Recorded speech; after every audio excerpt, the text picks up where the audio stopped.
I am the Tofu Golem. Please enjoy the video. In this video, I will explain how to jump-start a Ram 3500 Promaster. Before you begin, always prioritize safety. Ensure both vehicles are completely turned off to prevent electrical surges. Wear protective gloves and eye protection to shield yourself from potential hazards. Also, take a moment to inspect the battery terminals for any signs of corrosion or damage, which could hinder a proper connection. Now, let's connect the cables correctly. First, attach one end of the red positive cable to the positive terminal of the dead Promaster battery.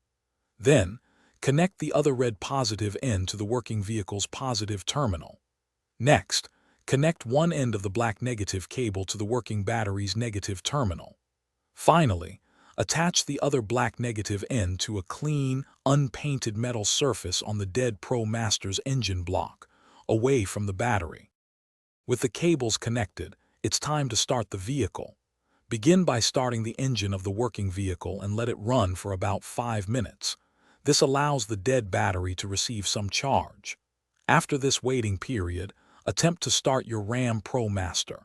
If it doesn't start immediately, wait a few more minutes and try again. Remember, do not crank the engine for more than 15 seconds at a time to avoid damage. Once your Ram Promaster is running, it's crucial to disconnect the cables safely. First, turn off both vehicles to prevent any electrical issues.